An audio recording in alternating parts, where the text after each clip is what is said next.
ಪಡೆದ ಮೂಲ ರಾಮದೇವರ ಇತಿಹಾಸ. ನಮಸ್ಕಾರ ರಾಯರ ಭಕ್ತರೇ, ನಾವು ಮಂತ್ರಾಲಯಕ್ಕೆ ಹೋದಾಗ ಶ್ರೀ ಗುರು ರಾಘವೇಂದ್ರ ಸ್ವಾಮಿಗಳ ಬೃಂದಾವನದ ದರ್ಶನ ಪಡೆಯುತ್ತೇವೆ. ಆದರೆ ರಾಯರ ಮಠದಲ್ಲಿ ಮತ್ತೊಂದು ಅತ್ಯಂತ ಪವಿತ್ರವಾದ ದೈವಿಕ ಪರಂಪರೆ ಇದೆ. ಅದೇ ಶ್ರೀ ಮೂಲ ರಾಮದೇವರು. ಈ ಮೂಲ ರಾಮದೇವರ ಇತಿಹಾಸ ತಿಳಿದರೆ ಮಂತ್ರಾಲಯದ ಮಹತ್ವವನ್ನು ನಾವು ಇನ್ನಷ್ಟು ಭಕ್ತಿಯಿಂದ ಅನುಭವಿಸಬಹುದು.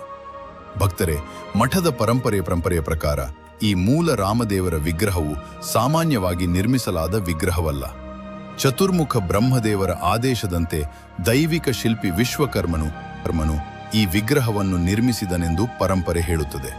ನಂತರ ಬ್ರಹ್ಮದೇವರು ಈ ವಿಗ್ರಹವನ್ನು ಪೂಜಿಸುತ್ತಿದ್ದರು.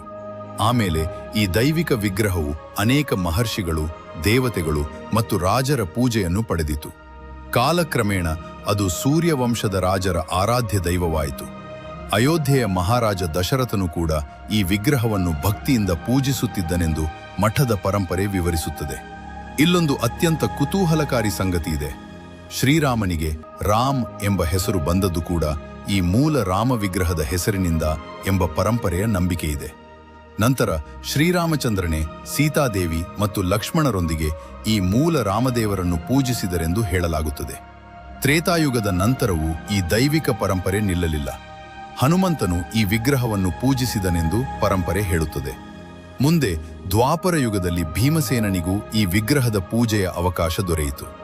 ಹನುಮಂತನು ಭೀಮನಿಗೆ ಈ ವಿಗ್ರಹವನ್ನು ಮುಂದಿನ ಯುಗದಲ್ಲಿ ಶ್ರೀಮಧ್ವಾಚಾರ್ಯರ ಪರಂಪರೆಗೆ ತಲುಪಿಸುವಂತೆ ತಿಳಿಸಿದನೆಂಬ ನಂಬಿಕೆಯೂ ಇದೆ. ಕಾಲ ಬದಲಾಯಿತು, ಯುಗಗಳು ಬದಲಾದವು, ಆದರೆ ಮೂಲ ರಾಮದೇವರ ಆರಾಧನೆ ಮುಂದುವರಿಯುತ್ತಲೇ ಇತ್ತು. ಅಂತಿಮವಾಗಿ ಈ ವಿಗ್ರಹವು ಶ್ರೀಮಧ್ವಾಚಾರ್ಯರ ಪರಂಪರೆಗೆ ಬಂತು. ಶ್ರೀಮಧ್ವಾಚಾರ್ಯರು ಹಾಗೂ ಅವರ ನಂತರ ಬಂದ ಅನೇಕ ಯತಿಗಳು ಈ ಮೂಲ ರಾಮದೇವರನ್ನು ಭಕ್ತಿಯಿಂದ ಆರಾಧಿಸಿದರು. ಈ ಪವಿತ್ರ ಪರಂಪರೆಯಲ್ಲಿಯೇ ಮುಂದೆ ಬಂದವರು ಶ್ರೀ ಗುರು ರಾಘವೇಂದ್ರ ಸ್ವಾಮಿಗಳು. ರಾಯರು ಪ್ರತಿದಿನವೂ ಮೂಲ ರಾಮದೇವರ ಪೂಜೆಯನ್ನು ಅತ್ಯಂತ ಭಕ್ತಿ ಮತ್ತು ನಿಯಮದಿಂದ ಮಾಡುತ್ತಿದ್ದರು ಎಂದು ಶ್ರೀ ರಾಘವೇಂದ್ರ ಸ್ವಾಮಿ ಮಠದ ಇತಿಹಾಸ ವಿವರಿಸುತ್ತದೆ. ಇದೇ ಕಾರಣಕ್ಕೆ ಮಂತ್ರಾಲಯದ ರಾಘವೇಂದ್ರ ಮಠದಲ್ಲಿ ಇಂದಿಗೂ ಮೂಲ ರಾಮದೇವರಿಗೆ ವಿಶೇಷ ಸ್ಥಾನವಿದೆ. ಮಠದ ಅಧಿಕೃತ ಮಾಹಿತಿಯ ಪ್ರಕಾರ ಮೂಲ ರಾಮದೇವರ ಜೊತೆಗೆ ದಿಗ್ವಿಜಯರಾಮ, ಜಯರಾಮ ಮತ್ತು ಇತರ ಐತಿಹಾಸಿಕ ಮಹತ್ವದ ದೇವತೆಗಳ ಆರಾಧನೆಯೂ ನಡೆಯುತ್ತದೆ. ಭಕ್ತರೇ, ಒಮ್ಮೆ ಯೋಚಿಸಿ ನೋಡಿ. ಬ್ರಹ್ಮದೇವರಿಂದ ಆರಂಭವಾಗಿ ರಾಮಚಂದ್ರನ ಆರಾಧನೆ ಪಡೆದು ಹನುಮಂತ ಮತ್ತು ಭೀಮಸೇನರ ಪೂಜೆಯನ್ನು ಪಡೆದು ಶ್ರೀಮಧ್ವಾಚಾರ್ಯರ ಪರಂಪರೆಯ ಮೂಲಕ ಅಂತಿಮವಾಗಿ ಶ್ರೀ ಗುರು ರಾಘವೇಂದ್ರ ಸ್ವಾಮಿಗಳ ಆರಾಧನೆಯ ಕೇಂದ್ರವಾದ ಈ ಮೂಲ ರಾಮದೇವರು ಇಂದು ಮಂತ್ರಾಲಯದಲ್ಲಿ ಭಕ್ತರಿಗೆ ದರ್ಶನ ನೀಡುತ್ತಿದ್ದಾರೆ ಎಂಬುದು ಮಧ್ವ ಪರಂಪರೆಯ ಅತ್ಯಂತ ಪವಿತ್ರವಾದ ನಂಬಿಕೆ.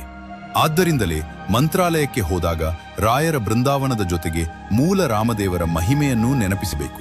ನಾವು ಮಾಡುವ ಪ್ರಾರ್ಥನೆ ಒಂದು ವಿಗ್ರಹದ ಮುಂದೆ ಮಾತ್ರವಲ್ಲ, ಶತಮಾನಗಳ ಭಕ್ತಿ, ಗುರು ಪರಂಪರೆ ಮತ್ತು ಶ್ರೀಹರಿಯ ಆರಾಧನೆಯ ಪರಂಪರೆಯ ಮುಂದೆ ಭಕ್ತಿಯಿಂದ ಒಂದು ಮಾತು ಹೇಳೋಣ. ಶ್ರೀ ಮೂಲ ರಾಮದೇವರಾಯ ನಮಃ. ಶ್ರೀ ಗುರು ರಾಘವೇಂದ್ರಾಯ ನಮಃ. ರಾಯರ ಕೃಪೆ ನಿಮ್ಮ ಮತ್ತು ನಿಮ್ಮ ಕುಟುಂಬದ ಮೇಲೆ ಸದಾ ಇರಲಿ. ಶ್ರೀ ಮೂಲ ರಾಮದೇವರ ಪಾದಾರವಿಂದಗಳಿಗೆ ಅನಂತ ಕೋಟಿ ನಮಸ್ಕಾರ. ಶ್ರೀ ಗುರು ರಾಘವೇಂದ್ರ ಸ್ವಾಮಿಗಳ ಪಾದಾರವಿಂದಗಳಿಗೆ ಅನಂತ ಕೋಟಿ ನಮಸ್ಕಾರ.